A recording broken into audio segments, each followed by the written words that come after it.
Sonic, he's just not cool no more. He lost his attitude, and for that, among a sea of other reasons, he simply just isn't cool anymore. While that of course is the title of the video and something I'm going to explore within this video, it's not entirely a one-sided argument. I think games like Sonic Frontiers and the comics are focused on bringing that kind of cool Sonic back to life. In the same vein of that Shadow video I made like, I don't know, a couple decades ago, I want to analyze the original, true character of Sonic the Hedgehog, the intended version of that character, and compare that to his modern day iteration. I want to go a bit deeper on the analysis this time. I want to answer the question of how does he differ now? But back to the point I made at the start of the video, there's an aspect of Sonic's character which I truly believe is kind of missing in his newer iterations, and for that reason he has lost much of his cool factor. Mainly, Sonic lost his kinda ego, that 90s spunk, his attitude essentially. Sonic used to be that kinda cool older brother. Now he's more like your little brother who's obsessed with Fortnite, or your boomer dad trying to relate to his kids. It's the BBBE. Huh? Best boss beating ever. You can tell there's been a shift in his design. Before it was sleek and stylized, now it's flat and emotionless. How does a character who doesn't even wear clothes lose his drip, his style? I mean, let's be really honest here. Modern Sonic, in terms of the art and design direction, is really boring. Compare it to the Dreamcast era or even the classic era. They've got Sonic in all these unique and dynamic poses. And then I think about it in terms of the animation for Sonic as well. Say what you will about the adventure games and the horrible. More often than not though, they really did put in effort to make Sonic look cool during these cutscenes and during the gameplay as well. And then you take something like Sonic Forces and then Sonic Frontiers, which recycles animations from Frontiers, Forces, very much a mouthful. Sonic is literally in a static pose, like he literally stands still. What the It's not the first time Sonic has had a static pose when he's idle. When you take it all the way back to the classic game, Sonic would just stand there. But at least he looked cool, bro. He looked mean, like he looked straight, ready to get down to business. Modern Sonic just looks like a robot, bro. And that's where the issue lies. Like, this Sonic feels more like he's made for a cartoon TV show than a action-adventure video game. He's just made for like standing and talking around, not running, blitzing, jumping around, doing tricks, poses. Do you know what I mean? Like, Sonic needs more. Oh Lord. He needs more spunk. That sounds so weird. Probably not the first person to say this, but Sonic needs a redesign, bro. A design overhaul. I'm not talking about taking it back to the 06 era as some people in more recent times have started to suggest, which is crazy if you're a long time Sonic fan. I mean, 06 is coming out of the woodwork. All these 06 fans, they didn't even play the game, bro. They didn't even play the game. But I don't disagree with them, nor do I agree with them. I just think Sonic needs, like, well, whatever modern Sonic is, bro, they need to fix that, bro. There's clear issues. Design doesn't matter as long as you give that character the right personality, and I think newer writers for Sonic are failing to see what makes Sonic Sonic. Let's take the movie Sonic for example. He's vastly different from game Sonic.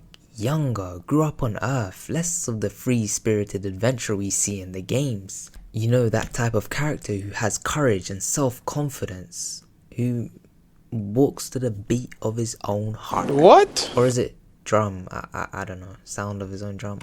Movie Sonic heavily relies on the support of his friends like Tom, Maddie, Tails and Knuckles. Obviously the theme that we get from the Sonic movies is one of found family. Sonic is an alien from another planet, but here on Earth he's found his family with Maddie, Tom, Tails and Knuckles, and maybe even Shadow in the future. While these are good themes and traits to have for a Sonic movie, I just don't think they suit Sonic himself. You've basically taken Sonic and turned him You've turned him into Tails. I mean, even in Sonic 3, Tails barely has any type of arc. I guess because Sonic just stole it from him. The point is, Sonic doesn't need encouragement or support in order to rise to the occasion. That's what made him cool. His ability to inspire others through his self-assurance and courage. Sonic isn't meant to be relatable. He's meant to encourage you. He's meant to support you. He doesn't seek a family, though they do find him because his heart is open to everyone. He instills confidence in a shy Tails, truly sees a misunderstood Knuckles, breathes inspiration into a nihilistic Shadow, and even Eggman, his complete opposite, will even switch sides to aid Sonic due to his sheer aura. And that's what makes Sonic cool. Of course, I'm not neglecting the fact that movie Sonic hits all of these story beats, but the issue I find with how they portrayed him is that all the encouragement and support he needs should come from within, not from other people. It's clear that movie Sonic is a lot younger, and perhaps when he's older he will grow into the Sonic we know from the games. But to me it kinda more feels like he's gonna grow up into the Sonic from like Sonic Lost World. I think you're itching because you need a bath. And not the Sonic from Sonic Unleashed. Well, this is new. Showing remorse, Eggman?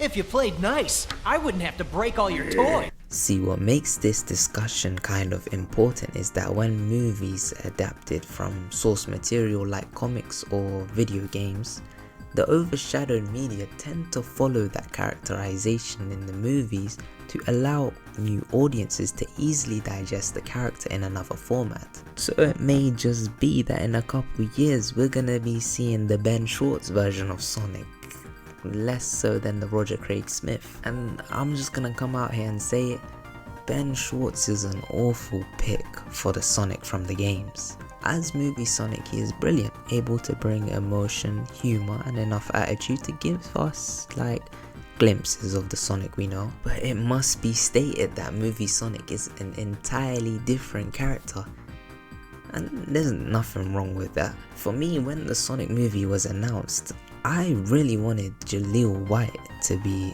the Sonic in the movie.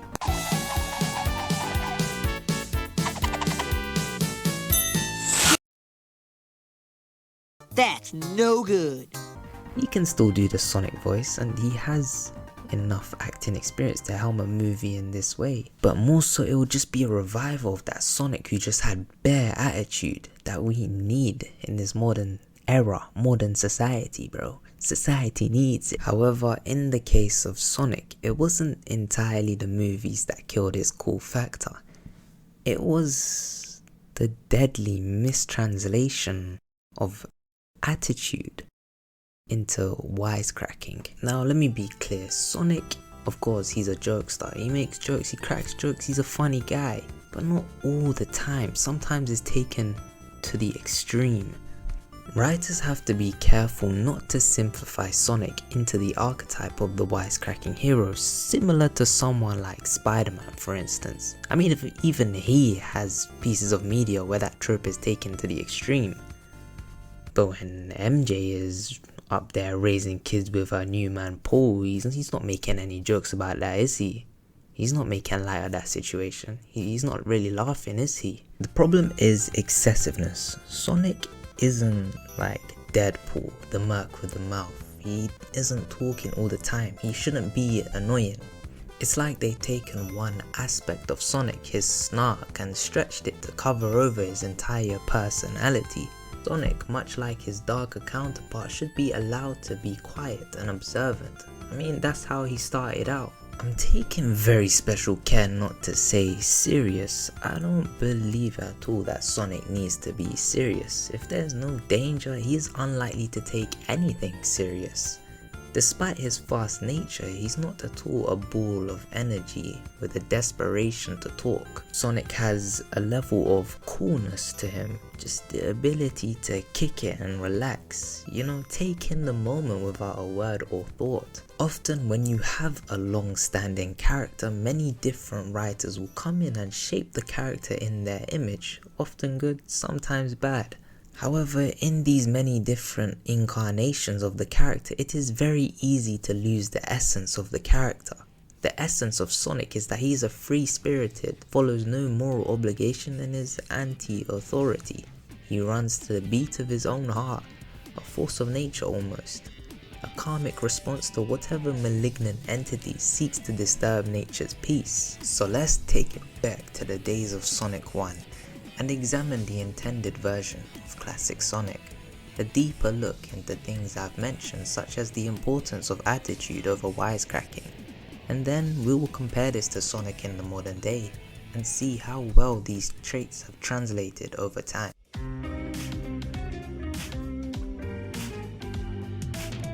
The Japanese manuals for the classic Sonic games describe a very different version of Sonic that we would be used to, changed when he was brought over to the West so he could be accepted by a wider audience. The American Sonic is a freedom fighter. Wait, I literally just clocked that he's a freedom fighter. A snarky yet lovable hero fighting to liberate South Island or wherever else from the clutches of the maniacal Dr. Ivo Robotnik. That's a key distinction. The first thing to say about Japanese Sonic is that he is no hero. No, he is something sinister. Nah, I'm playing. He's actually something akin to a fairy, believe it or not, a mythical being of benevolence, a protector of nature, a passing wind helping those who feel its breeze. In like folktales, you would have a supernatural being of sorts who in most cases would act as like a sort of guide or an obstacle for a protagonist. They typically have these kind of traits. They're the custodian of a land or a treasure, they're wise to the ways of the world, or more caring for the land and such, at least compared to humans, and finally they're mostly harmless until they're disturbed. Sonic is a being along these same lines. He holds no moral obligations except to the creatures of South Island. The reason for this is because they're his friends, and this is closely linked to his love of nature. This is a key asset of Sonic, where he thrives for adventure, exploration, and he's never really able to stay in one place for too long. This of course means Sonic eventually crosses paths with Dr. Eggman, a staunch industrialist seeking to starve South Island of its natural resources. Beyond his love for nature and adventure, his personality is what sends Sonic into action against Dr. Eggman. Sonic is described as impulsive and willful. This boasts a strong personality, cocky like his American counterpart, though courageous with a warm heart. Yes, above all, Sonic is good-natured, but that does not make him a hero. He doesn't suit up every night to enforce justice in an obsessive crusade against criminals. And wherever or whenever villains may seek to sow chaos, like a force of nature, they'll always find Sonic in their way. Sonic is the type to stand up for those who can't stand up for themselves. Like the innocent creatures of South Island, his willfulness tends to inspire others too, like the little Tails. Teased incessantly for his two tails, he shies away from the world. This all changing when he sees Sonic, impressive, proud and cool, all things Tails aspires to be. And so, he kinda just follows Sonic into his adventure. Like, I'm being serious, they barely even meet. Sonic himself was born with a supernatural speed, which probably gave birth to his love of adventure. Along with that, he loves fast things. Surprisingly, you always see people saying, why does Sonic need a car or like a plane? Well, cause he thinks it's flipping cool. Interestingly enough, the Tornado is actually his plane and he is able to pilot it. But knowing what we know now about Sonic, his love for fast things, the very thing that Tails was teased for is probably the exact thing that Sonic found most amazing when he finally turned around to see the fox following him. You see, Tails tails allow him to propel himself at higher speeds, allowing him to even keep up with Sonic. It also allows him to fly, something we know that Sonic has a fondness for. Sonic's love for speed, however, also makes him extremely impatient. He's not at all bothered to look into details. When he realizes at first that Tails is hiding from him inside some random bush, he doesn't care at all and he just kinda leaves him to it. Infamously in Sonic CD, Sonic literally kills himself if you take too long to start playing, which I can't lie, I always found that so funny. I'm out of here. Arguably, you could kinda describe Sonic as sorta lazy. This is backed up as it's always described in the manuals that he does enjoy slowing down to nap in random places. In these manuals, it's also important to note that Sonic doesn't have many quotes.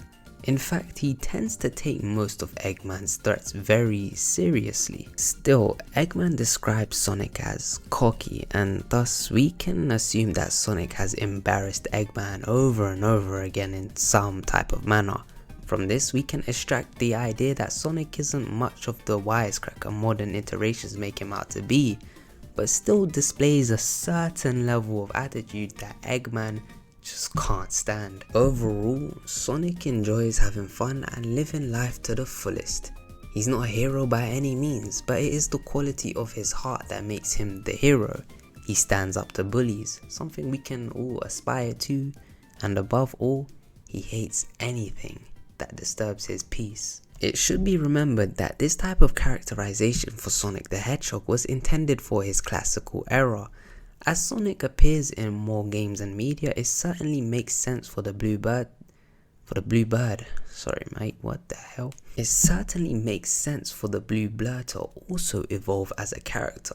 Mature if you believe in the idea that classic Sonic is also a younger version of Sonic. In a sense, modern Sonic, as he appears in games like Sonic Colors, can give leeway to an idea that as Sonic grew older, he became less serious about threats. Becoming sort of too overconfident in his abilities led to a need to keep himself entertained, hence all that wisecracking. You know, it also makes sense considering he's known Eggman across all these years, so he also doesn't take Eggman that seriously anymore. It's either that or he turned into something like Saitama. However, let's get back on track. If Sonic is to evolve as a character, I'd like to see how much of this original essence of the character is still ingrained into him as we move into the modern day. At first, it would be obvious to state that the essence of Sonic was lost during his westernization. What I'm referring to is when the character of Sonic was brought over from Japan, repackaged and reintroduced for American audiences. If you take a look at most Sonic cartoons and media, it's a completely different character from what I had previously described. However, much of the characterization of Sonic was given within their manuals, add-ons that are kinda easily missed by the general casual player. As we move, however, into the Dreamcast era, Sonic games become a lot more story focused. Cutscenes, animations and voice acting that add an extra dimensional layer to a character. Given pre-made cutscenes, it becomes a lot harder for the English Sonic to steer away from the original Japanese characterization. My piece of evidence for this is Sonic Adventure. The script for both versions of the game are relatively similar, probably because they have to hit a lot of the same story beats. Hence, Sonic's characterization is generally the same. For this reason, I'm gonna stick with the Western Sonic, as this is obviously the version of Sonic that I played. But I'm gonna be describing the differences between the Japanese and American versions when they appear. Interestingly enough, in the design stages for Sonic Adventure, Sonic Team deliberately wanted to westernize the design for Sonic. Like, they wanted to make it newer and edgier. The same short and fluffy aesthetic would not translate well into 3D. They needed to ensure Sonic retained his cool attitude in the new design. This at least says to me that they wanted to bridge the Eastern and Western versions of Sonic to make one consistent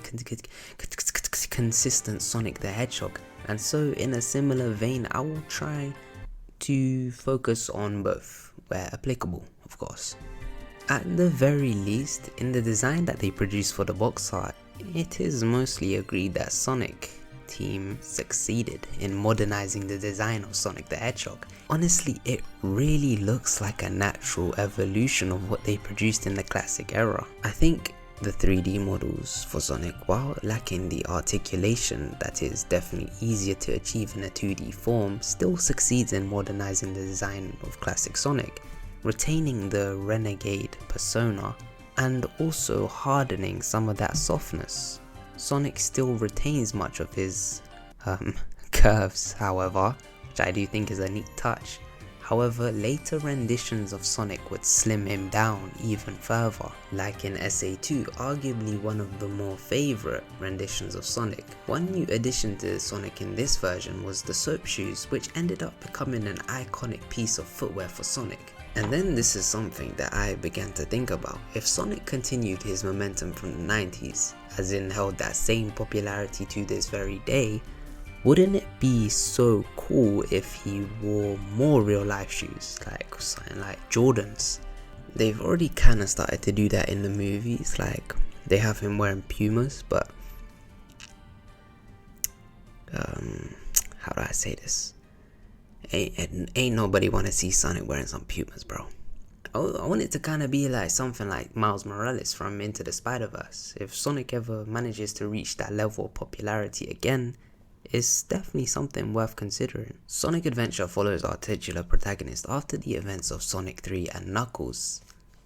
I should add, supposedly after those events. We don't really know for sure, but I guess it's canon now. Anyway, he's chilling as per usual until he encounters the mysterious entity known only as Chaos. How foreboding. As always, Eggman is involved. He's forever seeking to profit off the misery of others. However, I do believe this is the first game where he actually seeks to make Eggman land. Sonic within this game follows the characterization set out in those classic games, only the American version seems to be turned up just a notch. In the opening scene of Sonic's story, he sees what he seems to be an urgent situation. Police officers rushing to the scene where Chaos is. They shoot this strange being only to see that the bullets have zero effect. Japanese Sonic jumps in and remarks, this suggests a chill, nonchalant attitude while still addressing the situation. Meanwhile, our English Sonic hops in and exclaims, Oh yeah, this could be fun! This kind of suggests that Sonic is excited at the prospect of fighting this mysterious entity, a slight disregard for the urgency of the situation. Both are arguably in line of what we've outlined as Sonic's personality. It is only that one is more exaggerated than the other. There's also the fact that this quip is more childlike, whilst the Japanese Sonic certainly seems to be more mature. I personally think this has a lot to do with culture, where a teenage American is more loud and boisterous, edgy, and that's cool. Whereas a Japanese teenager is nonchalant, chill, and that's what they find cool. But that's just me. I think it fits though that throughout the game we see the American version of Sonic is certainly meaner. Sonic, in my opinion, should be rude to an extent. It's rude that he taps his foot impatiently while you're just digging out your edgy, like, relax bro, I'm finna play. And also, I don't speak Japanese, so it could be that the words and tone of Japanese Sonic is more closely aligned with the American version than I thought. From the top of my head, this is a theme that continues all the way to Sonic Colors, where Japanese Sonic tends to be more chill than the American version, and I wonder why that is. All in all, the Sonic that we see in the adventure games finally adds a voice to the Sonic we knew from the classic games. A neat touch is that Sonic isn't talking majority of the time, more in line with that semi-sensible character just quietly observing that I outlined beforehand. A scene worth looking at is Tikao's memory of the destruction of the Echidna tribe. When Sonic sees the blaze, at least to me it looks like that he is visibly upset or angry at the very least. It's hard to tell given the limited movement of Sonic's face during these cutscenes, but given the context of Sonic's character, he would be upset by the unnecessary devastation of nature that we see in this flashback. However, Sonic Adventure doesn't do much at all to add to the character.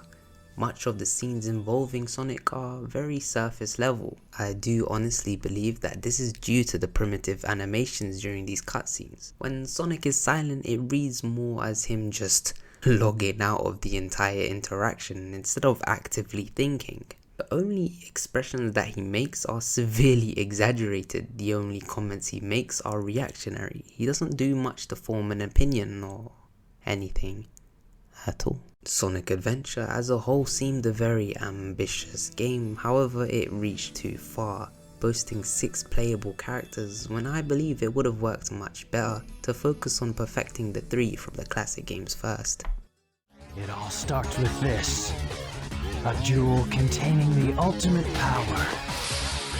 Sonic Adventure 2 pushes the character storytelling further, this time improving upon the gameplay formula established in Sonic Adventure 1. Still, there remain 6 playable characters, but they are less random this time and restricted to sort of classes, you know, the speedster, the tracker and the mech. The animations are improved as well as the script, so perhaps we can derive a better understanding of Sonic's character and how he has developed. Within this game, Sonic and his pals uncover a sinister plot from 50 years ago, a doomsday device threatening to destroy the entire world, something Eggman of course just has to get his hands on. Talk about low budget flights, no food or movies. I'm out of here. I like running better. Is Sonic wisecracking? There's actually a bit of a difference between the last game and this one. Sonic is increasingly more snarky. It might be that he doesn't take the military serious at all, but even after they chase him through the city with some big ass truck, he's still just cracking jokes. But now that we have more in-depth animations for Sonic during these cutscenes, we can actually read his expressions. While he is cracking jokes, he looks ticked off. It's not all just a joke to him, but is still assured in himself that he is above whatever flimsy threat the military can send his way. Also, we have a consistent character trait of Sonic enjoying running. What you see is what you get. Just a guy that loves adventure. I'm Sonic the Hedgehog! You see, this game gets it, bro. Ultimately, Sonic Adventure 2 did a lot for Sonic's character. This is the Sonic that I got to know first. He's cool, sarcastic, but takes things seriously. Most important of all, it showcases his heart, even when Tails messes up, causing Sonic to be launched off to what seems to be his literal death. He doesn't anger, nor does he laugh. He keeps composure and passes encouragement on to Tails and Amy. I'm counting on you, Tails. And Amy, take care of yourself. This game forces Sonic to evolve as well. No longer is it a simple battle between nature and machine. Eggman's plans seem to threaten all life itself. Where Sonic is usually assured in his abilities to stop things himself, he now relies more on his friends like Knuckles for his tracking abilities and Tails for his technical know-how. However, Sonic isn't all perfectly goody and a savior as well. He still has his flaws, like his overconfidence for example, and he's still rude, depending on how rude you think Faker is. Interestingly though, it is the Japanese version that is ruder this time, as Sonic calls Shadow something that is considered to be typically impolite. Sonic! Huh? Sonic is asking for the first time to do something for him. I won't let him down. I won't give up! Closing off the Dreamcast era, Sonic Heroes. Probably the first game that actually dubs Sonic as a hero. And if you remember our discussion from before, Sonic is not meant to be heroic. Well, if we actually take a look at the story, we see that it isn't that simple. First off, we see that Eggman is all for the smoke. For the first time, he's intentionally inviting Sonic to come and foil his plans. I mean, where did he get that? Where did he get that confidence from? And Sonic, always being up for a challenge, accepts it with no hesitation. Time to crack that Eggman wide open! Another first is properly voiced rendered cutscenes as well as dialogue during the gameplay. However, there is a step back from the quality of the script that Sonic Adventure 2 had. Sonic isn't really having many of the meaningful interactions that he did in SA2. Only funny banter here and there with many of his friends, which, you know, isn't bad. It's a fun story for a fun game. In any case, if the Dreamcast era of games served to produce an overarching narrative, it would be that Sonic is taught that he is no longer alone. He is, of course, independent and is always allowed to be that. But Sonic is making an effect here. Tails, Knuckles, Shadow. Many like-minded people have rallied around him, those who have been inspired by Sonic's many fights against Eggman, whether he intended it or not. We'll show that creep the real superpower of teamwork!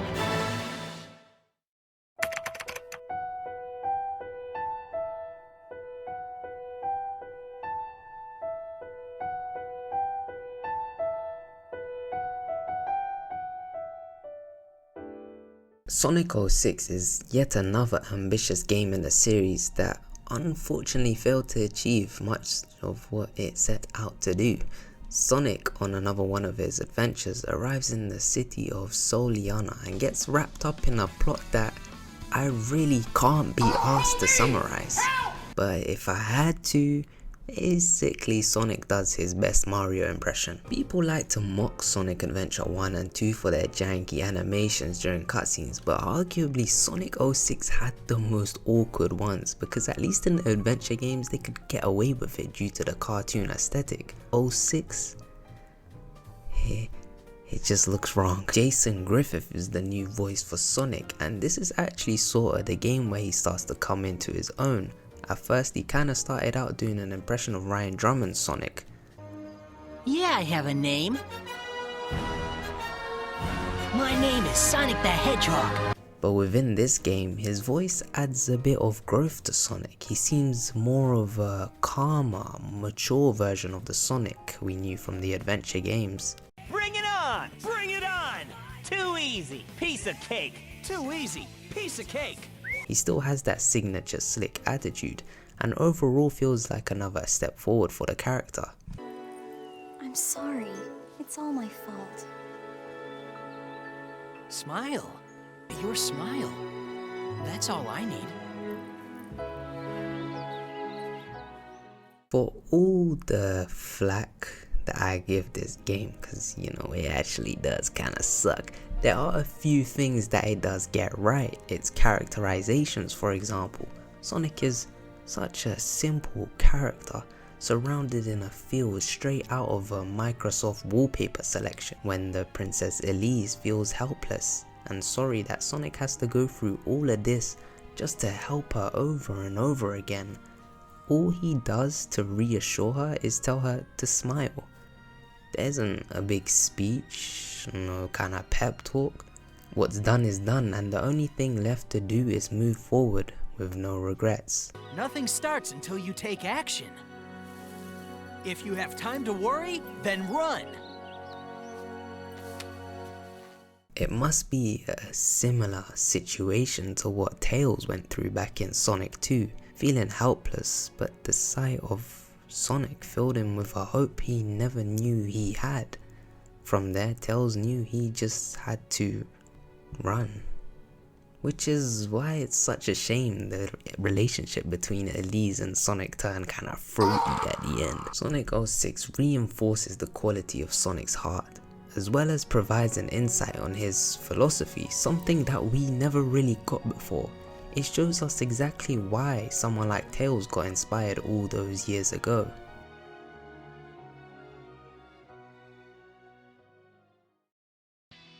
Sonic Unleashed is a very interesting game to analyze, as for the first time since Sonic 2, Sonic is not surrounded by all of his friends. You spend most of the game with a new companion, Chip, This works to the effect of giving us insight into how this older Sonic is when actually alone. Yeah, this is the real me. Pretty cool, huh?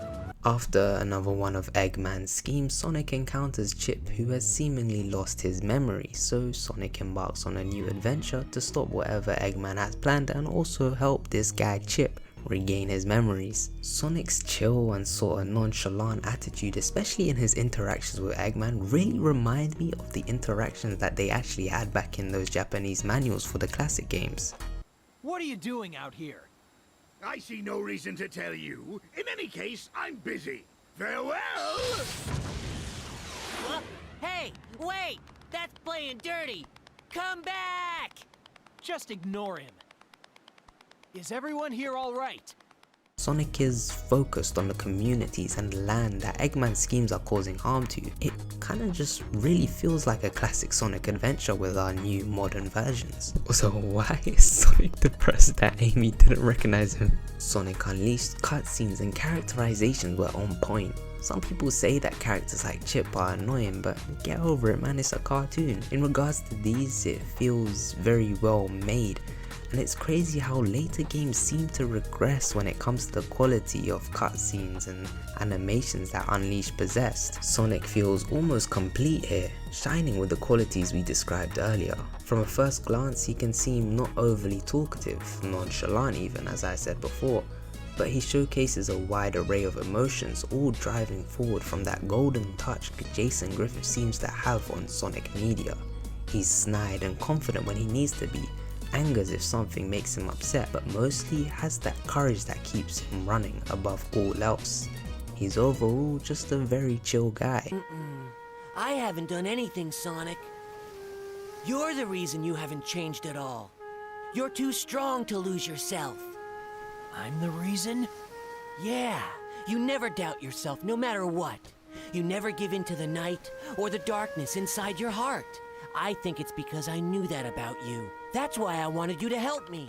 Just to reinforce the fact that this game got Sonic right. Shame about those Hedgehog sections though.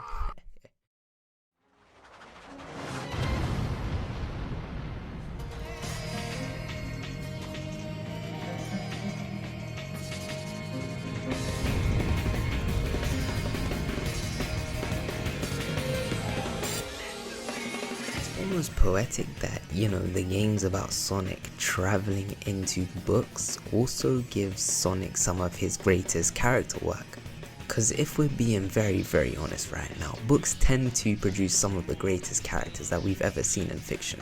But it's funny though, because this series of games, they're meant to be spin-offs, not really connected to the mainline games, but they still work to provide us with a version of Sonic that is probably the best version we've seen so far. He's light-hearted, funny, but serious and able to snap into action when needed. Instead of dredging over our recycled material, let's go into some scenes that I like from these games. Sonic and the Secret Rings was a game beloved to me when I was a child. However, I had no care for its story, and to be honest, I probably thought it sucked compared to the bombastic adventure that was Sonic Unleashed, or the high-stakes action movie that was Sonic Adventure 2. However, having grown up and now able to understand the concepts of the story better, it actually has one of the more interesting stories of the Sonic series. I even enjoy the storybook cutscenes rather than actual animations. It just fits the aesthetic. If this had been a game developed on a more powerful console, it definitely would have been at the peak of the mountain when it comes to great Sonic games. Oh, Master of the Ring, what is thy wish? Achoo! Achoo! How about a handkerchief for starters? Make that a few. For this game, Sonic sees himself transported into the world of 1001 Nights, or simply known as the Arabian Nights.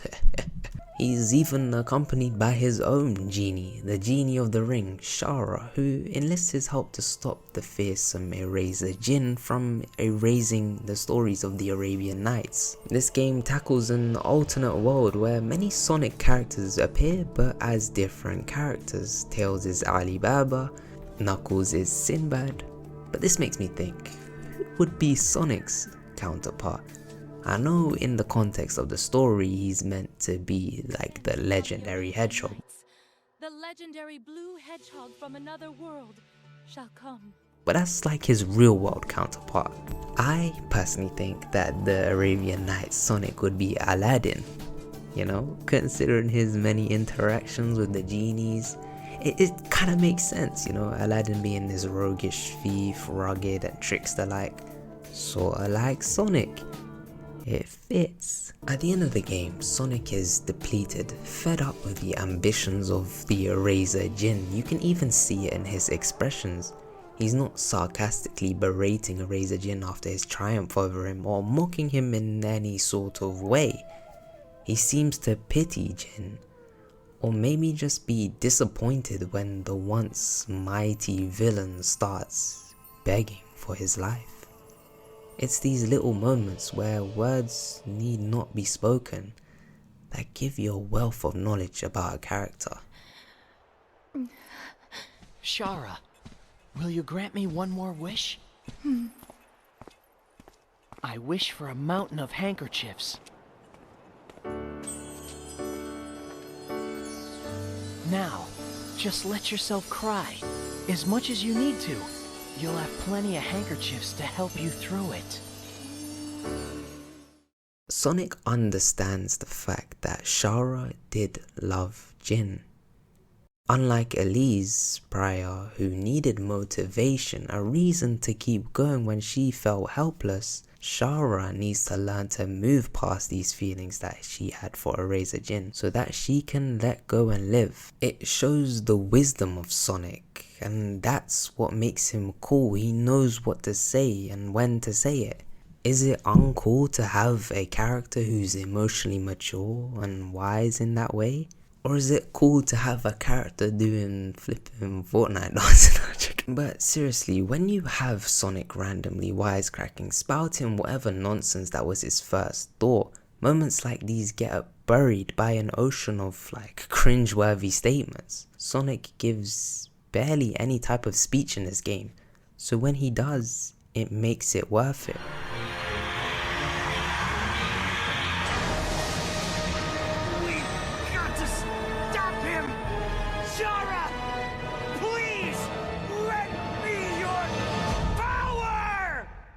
Sonic and the Black Knight handles Sonic being transported into the world of Arthurian legend. Now you can hear me getting excited.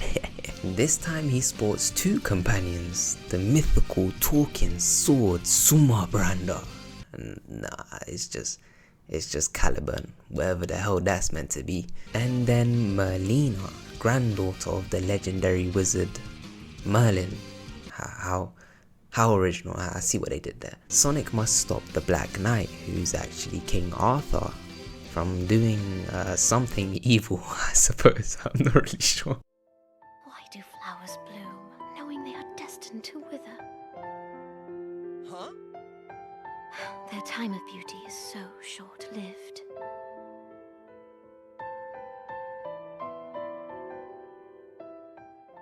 Again, the storybook games deal with an alternate world that Sonic is transported to. Shadow is Sir Lancelot, Blaze is Sir Percival, and Knuckles is Sir Gawain. We also have some more lore. Jet the Hawk is Sir Lamorak? That's a name I've never said out loud. Interestingly though, Sir Galahad is Silver the Hedgehog.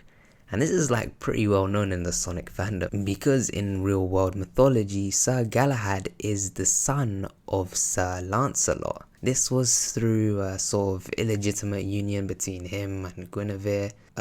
Sometimes it's someone who made themselves look like Guinevere. And Guinevere, of course, is the wife of King Arthur. But in Sonic, there is no Guinevere. Amy isn't Guinevere, as you may have started thinking. She's actually Nimue, the Lady of the Lake, who gives Arthur the sword Excalibur. So who's Sonic's counterpart? Well, it's actually revealed at the end of the game to be King Arthur himself. True King Arthur? Who? Me? Huh? So then who the flip is Guinevere? To lose to a mere apprentice! I have been disgraced! Only death can remove this stain upon my honor. Give me a break! What's up with all this drama? Silence! Silence, I say! A knight who fails their king is unfit to live. Isn't there more to being a knight than just serving a king? Huh? I'm out of here. People to save, you know. Realistically, no. But in media there is the concept of chivalry, which Sonic is most likely referring to here. There is the concept of serving the people of the kingdom, which is the very thing Sonic is doing, and the thing the legendary, supposed legendary Knights of the Round Table have been failing to do. Knuckles tries to kill himself. I forgot how funny this game is. State your name and your master, sir. I'm Sonic. Sonic the Hedgehog. I have no master, except the wind that blows free. This describes Sonic perfectly, and it's crazy that we get a quote like this in a side story of all things. Sonic needs nothing of loyalty to a king, nor the laws of the land to determine his way of thinking. Like the quote all the way back from the Sonic CD manual, as long as I have courage, I can do anything. Later in the game, it is revealed that Melina had fooled Sonic all along into pushing forward her machinations. The Black Knight, King Arthur, was nothing more than a facade, conjured up by her grandfather Merlin. With Sonic, she was able to gain power that transforms her into the Black Queen. Her motivations link to that quote from earlier. Why do flowers bloom, knowing they are destined to wither? She cannot fathom the idea that all stories must eventually come to an end, and so she seeks to make her story, the story of King Arthur and the Knights of the Round Table, last forever. But Sonic directly challenges her on this, representing the idea of living in the moment. Things do not last forever, and that's the nature of life. That is why we must enjoy things for the time that they have. Memories are made by living them. Our old memories over time, they get replaced with newer memories that perhaps were better than the old. Point is, our memories were not meant to be hoarded for eternity. You fool! This no longer has anything to do with chivalry! Get out of there! Run! It was never about chivalry for me. I just gotta do what I've gotta do. That's all!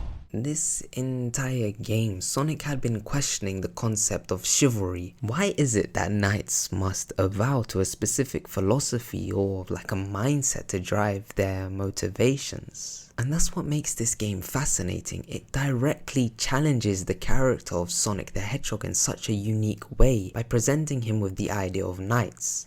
Servants of the Lord they are sworn to, bound by the idea of chivalry, along with a villain in Melina who directly opposes Sonic's free spirit and mindfulness with her inability to let go of the past and focus on the present. Someone who can only live for nostalgia. But enough of my trash explanations, I'll just sit back and let the big guy explain itself. Merlina, every world has its end. I know that's kind of sad, but that's why we gotta live life to the fullest in the time we have. At least, that's what I figure.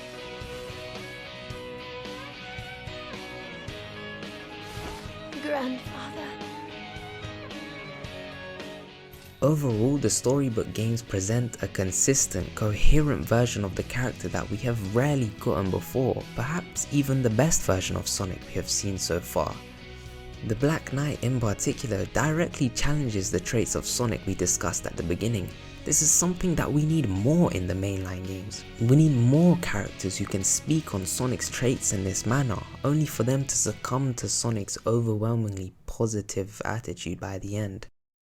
You wouldn't be mistaken if you felt like the storybook games were going to end up in a trilogy. There was actually evidence to suggest in a poll Sega did that they were thinking of a sequel to the Black Knight. They gave fans a list of games for the potential sequel, and the winner ended up being Greek mythology. Lord have mercy, we missed out. What would have that game even looked like? Oh my god. Maybe Sonic is thrown into the Iliad. It makes sense. Hector would be Shadow. Patroclus would be Tails, which, oh god. Maybe not. Or maybe it would have been a combination of major Greek myths like the Arabian Nights. That could be a video all on its own, you know. Now we finally get to where it all starts to go a little wrong. Sonic Colors brings a new voice acting team, and let me just preface this with saying I've never had any issues with Roger Craig Smith. I don't think anyone does. In fact, let me do you one better. I think his Sonic is actually good. You know, he has a wealth of cool characters already under his belt. Batman, Ezio, even Captain America. He could definitely make Sonic cool again. Just the games and the story that he was given were very poor. Once again, we're back to the era of Sonic Adventure where the dialogue is minimal, only Sonic bantering here and there, which is amusing, but it provides no substance, nothing like the storybook games, where it actually provides us with some character building. The game begins with Sonic suspecting Eggman of having an evil plot, which I can't lie, I think is already out of character for Sonic. I don't think he would care that much what Eggman is up to.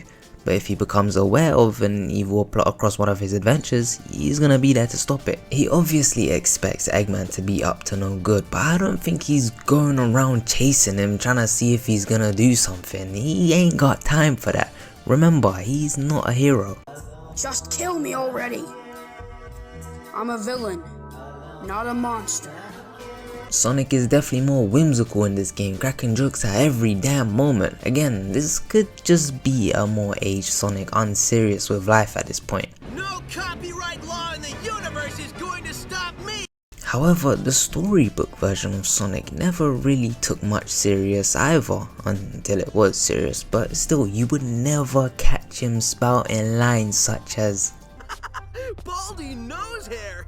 That's the best thing I've heard all day! Introducing Pizza Hut's new ultimate stuffed crust. It's as if his self-confidence was exaggerated to the maximum, his courage overwhelmed by his smugness. Most of all, his heart fails to shine through in many of the games in this period, or he just doesn't show it at all. He lost that chill vibe that he had, and now he's transformed into this kind of parody, a version fit for a cartoon show. Sonic Generations follows suit with his characterization, barely adding anything or speaking on Sonic, just focusing on, you know, those fun interactions. The point of classic Sonic is that he isn't meant to talk, but funnily enough, modern Sonic barely does any more talking than he does. Sonic Lost World kinda cemented this version of Sonic for me, a version where it's more focused on providing you with entertainment and humor, a cartoon character than an actual fully fledged character with a way of thinking, passions, or even some type of emotional depth. The reason I don't mind it is because it does serve its purpose well. For me, this version of Sonic is actually entertaining to an extent. I do not mind it. It's just, if you were to ask me if this version of Sonic was cool, cooler than the version we extracted from those manuals, cooler than the version we saw develop over those 3D games, then the answer would be a definite no. But where we really begin to see the flaws of presenting Sonic in this way is where you attempt to put him in an environment where the tone is shifted into something more serious. Take Sonic Forces. Despite, you know, the threat of all of his past villains coming back to haunt him, and also the fact that Eggman is finally, I mean, let's clap it up for him, he's finally succeeded in taking over the world, Sonic actually just fails to take anything seriously. There's no meaningful comments he makes aside from, you know, the power of friendship and all of that. I mean, surely he would be more concerned with, you know, the people living in the city or his friends who he hasn't seen at all because he got locked up. Yeah, that happens. Let's take this scene with Silver. First of all, oh, how is he here, bro?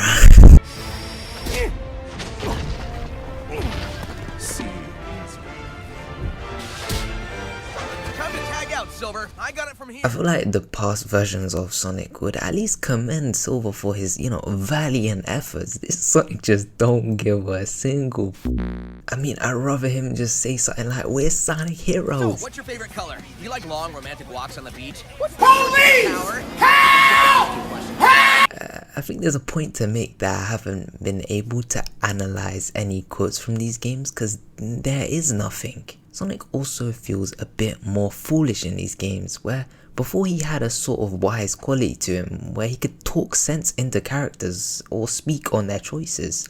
Here the villain is just treated like the bad guy of the week, like it's the Flash CW show. Overall, it is clear that in these games the quality of writing has decreased significantly, and the same can also be said for the cutscenes. These modern games fail to show us the version of Sonic that we've known for a very long time, reducing him to his most base traits and then exaggerating them for comedic effect. Sonic has more to offer than wisecracks, one-liners and humor. Sonic lost the qualities that made him that awe-inspiring renegade. Despite his fast-paced lifestyle, he can slow down to lend a hand to those who need it the most and pick people up in their darkest hour. Sonic needs his heart back. When you lose core aspects of a character, you start to lose the character itself. You might have noticed that I neglected a particular game, a very special game. Well, actually I don't know if it's that special, but Sonic Frontiers. That's actually because I have not played it. Perhaps this could serve as a sequel to this video if enough people like the idea of it, where I play Sonic Frontiers and analyze Sonic's character, as apparently it's meant to be a very big improvement on the series. Ultimately, Sonic was intended to be a divisive character, nothing like the cartoon mascots of his era. Sonic was given an attitude, a soul if you will. His roguish qualities are what sparked his massive fame in the 90s. Sonic Team wanted Sonic to be seen as cool in every single era. So when the 90s left, it meant a need for adaptation, to which, Sonic initially struggled. But by holding on to his core concepts initialized in those manuals, Sonic persevered as a beloved gaming character. Which is why it saddens me that in this modern era, they failed to uphold these core values of Sonic, reducing him to a version that the Sonic of the past would add to his list of pale imitations. Aren't you worried? If you have time to worry, then run. Right? There's no reason for you to come along, so I should just... Do I need a reason to want to help out a friend? Sonic? I did it! Awesome job, Tails! Sonic, I think I've discovered what the ultimate life form is. It might be you. I'm Sonic the Hedgehog! Sonic the Hedgehog! Keep moving forward. Sonic! No matter what, yeah? At least, that's what I figured.